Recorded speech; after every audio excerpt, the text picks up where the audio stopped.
Por la señal de la Santa Cruz de nuestros enemigos, líbranos, Señor Dios nuestro, en el nombre del Padre, del Hijo y del Espíritu Santo. Amén. Señor mío y Dios mío, creo firmemente que estás aquí, que me ves, que me oyes. Te adoro con profunda reverencia. Te pido perdón de mis pecados y gracia para hacer con fruto este rato de oración. Madre mía Inmaculada, San José, mi Padre y Señor, Ángel de mi guarda, interceded por mí. Comienzo hoy esta oración que quiero que te sirva como meditación de esta semana. Bueno, esa es mi idea. Y lo hago con un texto muy bonito que mañana, hoy si quieres, domingo, escucharemos en la misa. Precisamente hoy, que he tenido unas primeras comuniones de chicos del colegio, me ha servido este texto para comentar precisamente las palabras que les he querido decir en la homilía de la misa.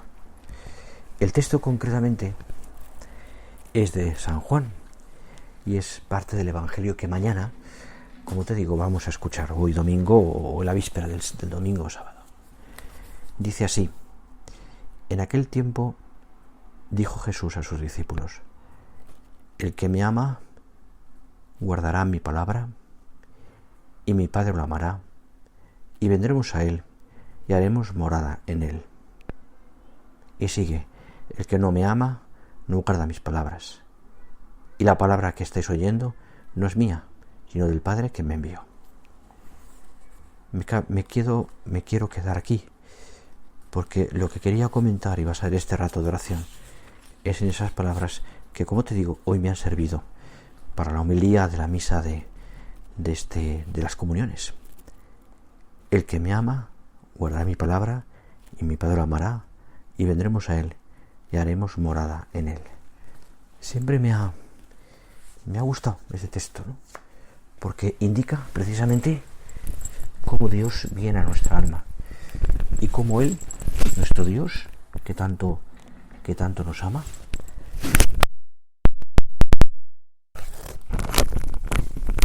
mil perdones porque me cayó el micrófono, igual se dio un ruido raro, perdonad, sigo en mi oración.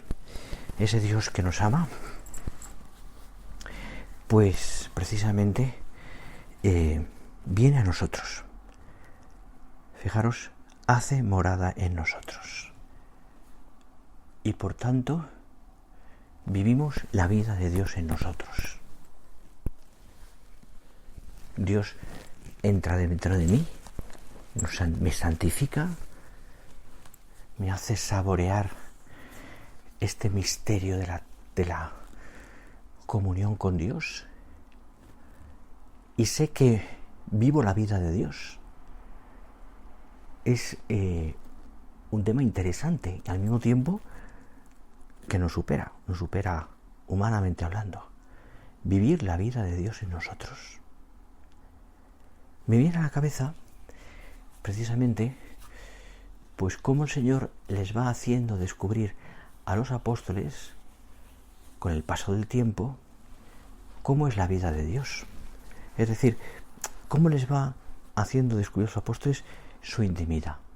Es la intimidad de Dios, ¿verdad? Esa intimidad de Dios. La vida íntima, quiero decir, de Dios. Esas relaciones entre la Santísima Trinidad. Uno de los...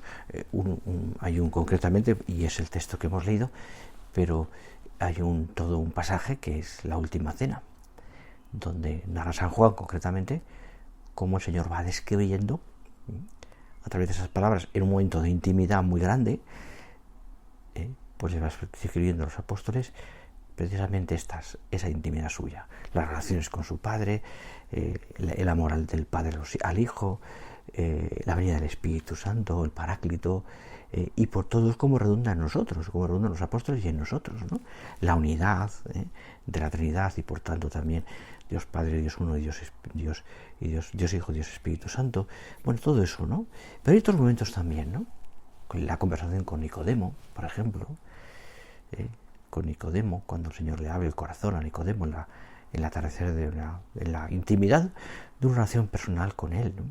Y hay otro momento también que me viene a la cabeza, que es la transfiguración. Ese momento en el que el Señor se da a conocer a los tres apóstoles, digamos, principales, Pedro, Juan y Santiago, les da a conocer su vida íntima. O sea, más que su vida íntima, sí, también su vida en el cielo, es decir, el cuerpo glorioso, la esplendidez del Dios resucitado, de la gloria de Dios. Incluso una conversación que tiene allí con Elías y con Moisés, que aparecen. Es la revelación de Dios, que no es que por misterioso que sea, no es algo enigmático o extraño, sino que se revela de esa manera y lo va revelando con palabras y con hechos, también la gloria de Dios en la humanidad santísima de Cristo, a quien los apóstoles veían en la normalidad cotidiana de todos los días. Es verdad que los milagros eran como prueba de credibilidad y eran como algo que les sorprendía siempre, andar sobre las aguas, multiplicar los panes, o sea, los milagros, quizás la resurrección de un muerto, todas estas cosas, ¿no? Pero siempre ellos eran conscientes, bueno, que estaban ante una persona normal, en el sentido de que vivía con ellos, comía con ellos, andaba con ellos, descansaba con ellos, hablaban de mil cosas, pero allí había un Dios escondido. Allá hay un Dios escondido. Vendremos a Él y haremos morada en Él. Un Dios escondido. Y yo creo que hay pues iba a decirte como una especie como de reto para nosotros, que es descubrir ese Dios escondido. Porque eso nos ayuda a descubrir ese algo santo, divino, escondido, decía San José María, en las situaciones más comunes, mientras realizamos con la mayor perfección posible, dentro de nuestras equivocaciones y limitaciones, las tareas propias de nuestra condición y de nuestro oficio. Mira, tú y yo podemos descubrir a ese Dios que habita en nosotros, en la vida ordinaria. De alguna manera somos conscientes que en esa vida ordinaria estamos entre el cielo y la tierra, siempre. O si quieres, en el cielo, mejor dicho, y en la tierra. Rectifico, en el cielo y en la tierra. No entre el cielo y en la tierra, y entre la tierra, como si no estuviéramos en el cielo y como si no estuviéramos en la tierra. No, estamos en el mundo, somos del mundo. Pero el mundo, a través de nuestra santidad, a través de nuestra vida íntima con Dios, lo convertimos en un paraíso, en un cielo. Toda la vida de Jesús, desde Belén y Nazaret hasta el Calvario, nos enseña a unir cielo y tierra en nuestros corazones, viviendo santamente la existencia ordinaria. Pero además, la transfiguración, la revelación de la vida íntima del Señor, se nos manifiesta de un modo verdaderamente luminoso, donde se conjugan cielo y la tierra, cruz y gloria. Y ahí está, en gran parte, la médula de la vida cristiana. Ahí está. Podríamos decir que precisamente en ese misterio de la transfiguración, me parece a mí, podríamos decir, se manifiesta la gloria divina. Se manifiesta la gloria divina en la naturaleza humana de Jesús. No sé, al menos la descripción que se hace en varios momentos de la Sagrada Escritura de esa transfiguración nos hace intuir a nosotros que ese rostro de Cristo, como dice el Salmo, el más hermoso entre los hijos de los hombres, se puso resplandeciente como el sol. Recordarás que en el Éxodo cuenta como Moisés subía al monte a hablar con Dios y volvía con el rostro lleno de luz. O sea, de tal manera que para poder mirarla, Moisés se pone un lienzo, un velo delante. Un velo delante. Y así se representa muchas veces a Moisés con ese velo delante, ¿no? Para poder mirarle, porque su rostro estaba lleno de luz. Había estado con Dios. Había recibido esa luz de Dios, esa vida de Dios. De hecho, se dice, ¿no?, que Moisés es hombre santo entre los santos. Es decir, Moisés habla con Dios como un amigo. Tiene esa conversación con Dios, de tal manera que ve a Dios.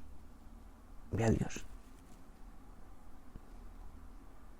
Bueno, pues el rostro de Jesús, en aquel momento de la transfiguración, resplandece como el sol. Resplandece como el sol.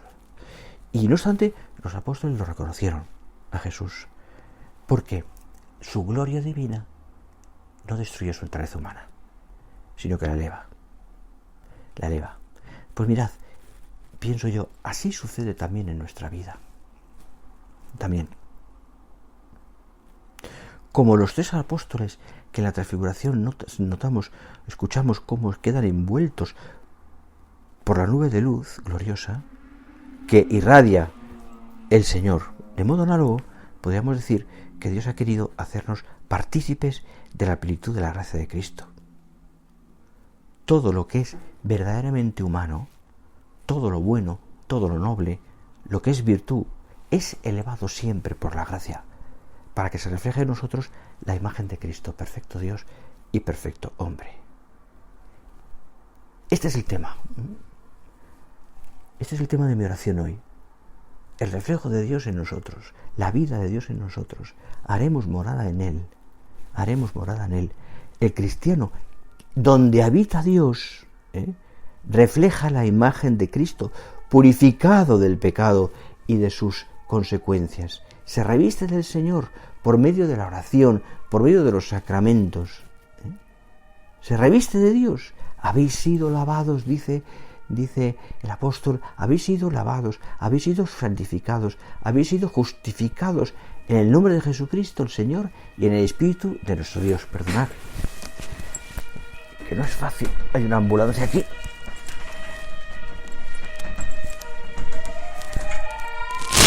Y no es sencillo.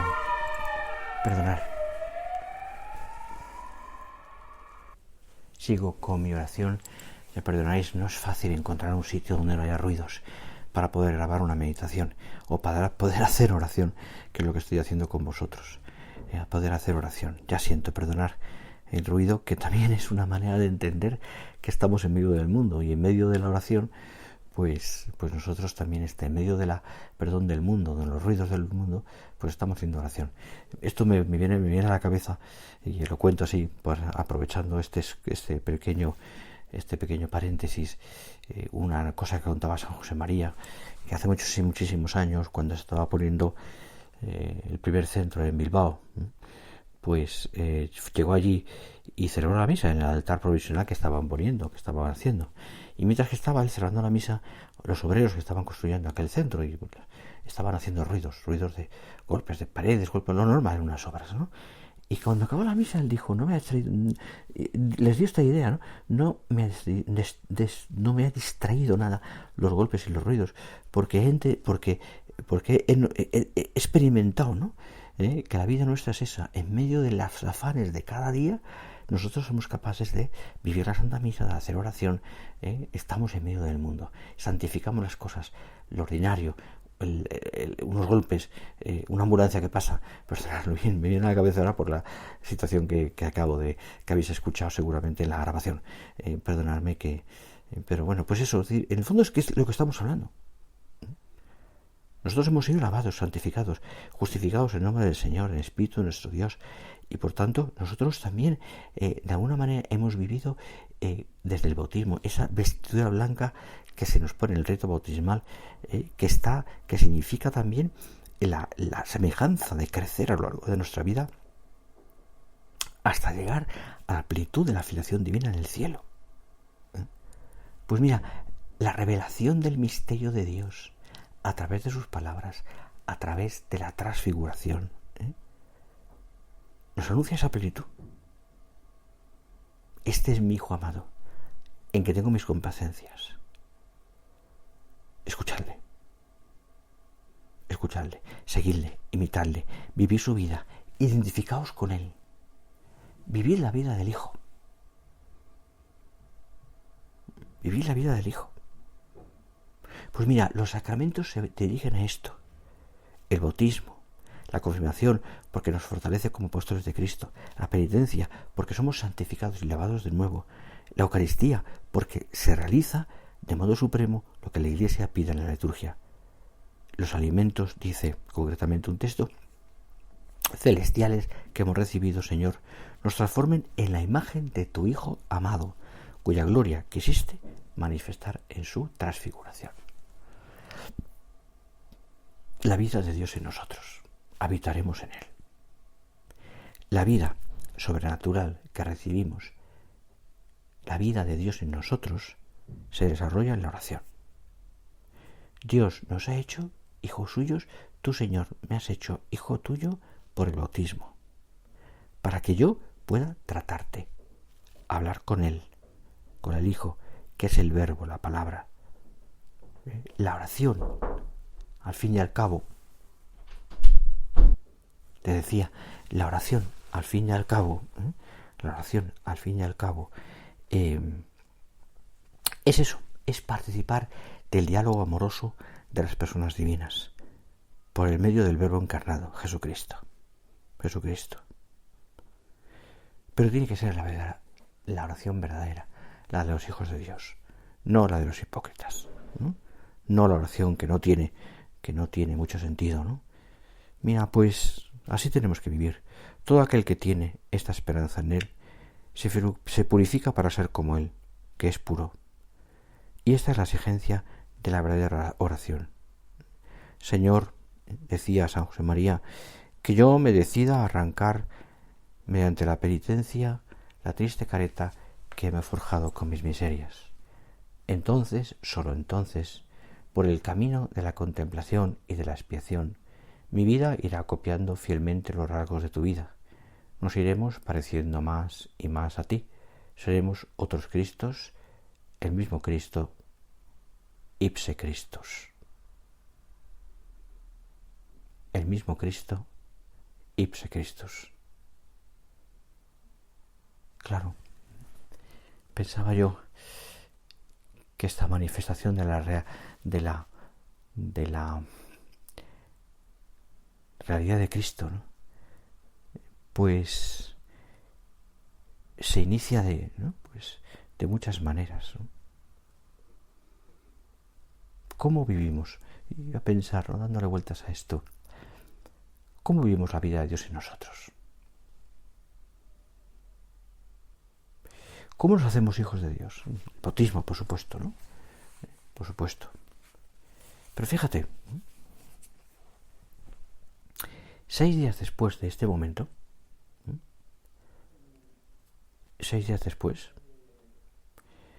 en el que el Señor anuncia a los apóstoles su pasión, su muerte y su resurrección, y les da a entender algo tan duro, se manifiesta en su transfiguración. Primero les habla de padecimientos, les habla del dolor, les habla de la soledad, y después se transfigura, les habla del cielo, les habla del premio que espera a quienes sean capaces de seguir al Señor por ese camino de la cruz. Hay una relación entre estos dos hechos. Para que uno recorra, dice Santo Tomás de Aquino, para que uno recorra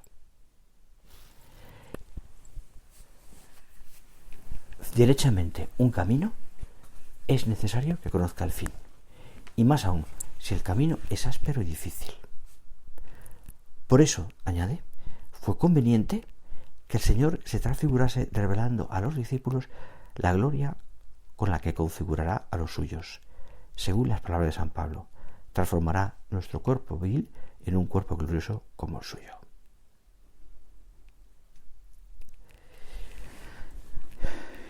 Es evidente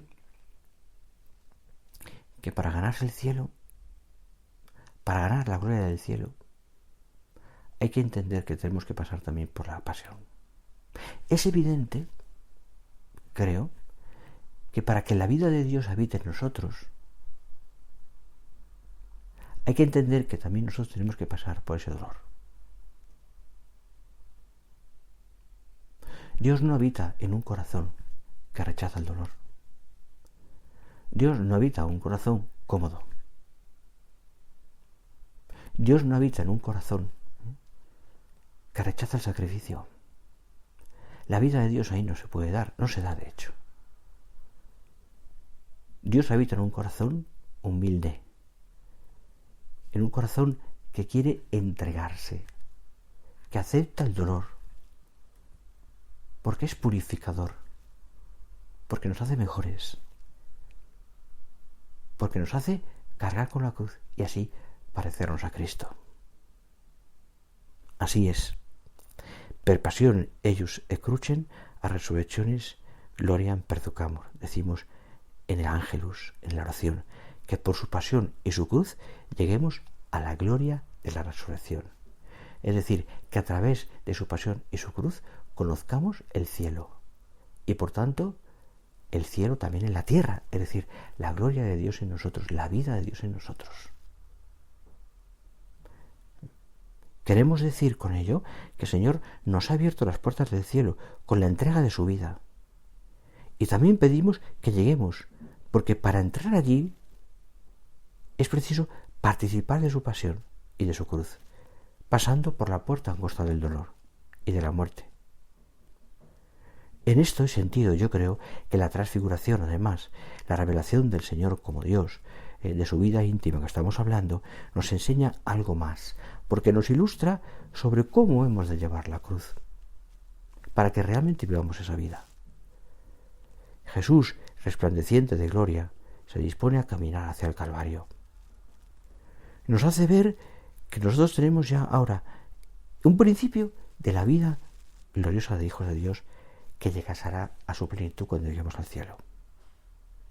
Cristo llevando la cruz de cada día para corredimir por él, nos enseña ese camino y nos dice, te dice a ti, me dice a mí, oye, coge esa cruz, acéptala, porque entonces me encontrarás a mí, porque entonces verás lo que es realmente la vida de Dios en ti. Pero no la lleves arrastrando, llévala a plomo.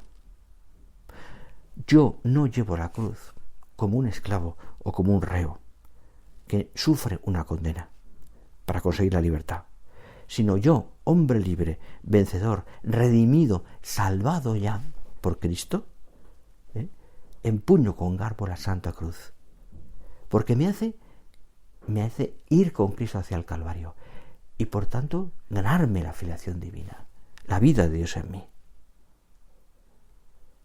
La vida de Dios en mí. Ahí te decía antes que no deja de ser significativo la presencia en el monte con Cristo de Moisés y de Elías. ¿De qué hablan allí? Dice el Evangelio que hablan de su pasión y su muerte, que iba a cumplirse en Jerusalén. Y allí desde el monte Tabor, que es el monte de la gloria, se habla del monte Calvario, que es el monte del dolor. El monte del dolor. Es decir, están haciéndonos ver que cumplir libremente la voluntad del Padre, con ese amor y con esa libertad y serenidad, nos hace abrazar la cruz de los hijos de Dios. Los hijos de Dios. Aquellos tres apóstoles en el monte donde son conscientes y presencian la gloria de Dios, están tan bien, son tan felices, que San Pedro dice en el momento, aunque dice el Evangelio, lo dice reiteradamente, no sabía lo que decía, pero dice, San Pedro, experienciando tal felicidad en ese momento, que dice qué bien se está aquí, Señor, qué bien se está aquí. Qué bien se está aquí. Dios con nosotros. Dios con nosotros. Qué bien se está aquí. San Pedro manifiesta con sencillez una realidad, una verdad muy importante, que experimentan cada vez más, mayor o menor grado, los que tratan a Dios en la oración, los que buscan ser contemplativos durante toda su vida, los que son conscientes de que Dios habita en ellos. Y por tanto, esa felicidad la cifran ahí, en Dios conmigo. Dios conmigo. Cada uno de nosotros, escribe un padre de la Iglesia, por hecho de tener a Dios en sí y de ser transfigurado en su imagen divina, puede exclamar con alegría: qué bien se está aquí. Señor, qué bien se está contigo. Señor, qué bien se está en la oración. Señor, qué bien se está cuando en gracia te ha recibido. Hoy les decía a los niños en la primera comunión: pensad que vosotros a los 9, 10 años recibís a Jesús por primera vez. Qué bien, ¿verdad? Estáis ilusionados. Lo estaban, de hecho, la cara era de ilusión. Y les añadí: pero pensad al revés. Jesús está enormemente ilusionado de que vengáis a su alma, de que poder entrar en vuestra alma. Él ha esperado 2000 años para llegar a este momento. Vosotros 9 o 10. A él estaba deseando llegar a este momento para que tú lo recibieras. Hoy, mañana, cuando vayas a misa y recibas a Jesús en la Eucaristía, con el alma en gracia, piensa que Dios estaba esperando ese momento para llegar a ti. Como lo pasó, como te llegó ayer, como te llegará dentro de unos días. Pero cada comunión es una parte de tu gloria. Cada comunión es un momento de dicha. En cada comunión deberíamos expresar nosotros interiormente: qué bien se está contigo, Señor. Qué bien se está contigo, Señor.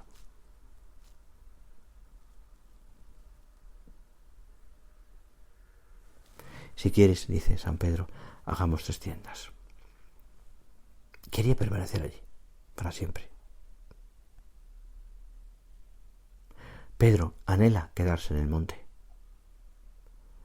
Quizás olvidado de que las muchedumbres esperan al Señor debajo. Y le dice de una manera simpática San Agustín en un texto a San Pedro: Pedro, desciende.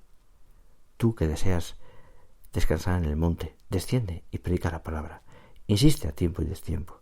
Trabaja, suda, padece algunos tormentos. Ahora, Pedro, Cristo te dice: desciende a trabajar en la tierra, y a servir en la tierra, y a ser despreciado y crucificado en la tierra. Pero es que ese camino también nos lleva a decir: Señor, qué bien se está contigo. Aunque para mí suponga también padecimiento, pero no deja de ser una realidad. Qué bien se está contigo. Hoy en la comunión, perdona que cuente cosas personales, me acordaba de 2 sacerdotes, amigos, muy amigos míos, los dos en un proceso cancerígeno ya ultimándose.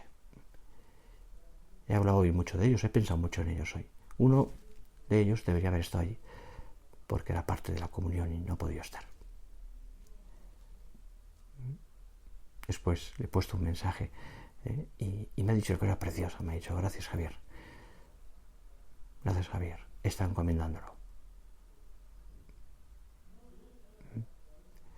Sí, pero este es mi sitio. Como diciendo: este es mi sitio. Y estoy aquí, con mi dolor. Y el otro, que no vive aquí, es muy, muy amigo mío. También un proceso finalizando el cáncer. Me decía hace unos días también: qué feliz soy aceptando esta cruz de Cristo. Y yo pienso: Señor, ¿por qué nos quitas a estas personas que son tan buenas, que pueden hacer tanto? ¿Por qué te los llevas? ¿Por qué te llevas a estas personas con un corazón grande, que pueden amar tanto y pueden... Y será porque qué bien está allí en el cielo contigo, Señor? Qué tontos somos los hombres cuando te despreciamos, cuando por el pecado, cuando nos separamos de ti. No nos damos cuenta. Qué bien se está contigo, Señor. Qué bueno es vivir la vida íntima en nosotros de Dios.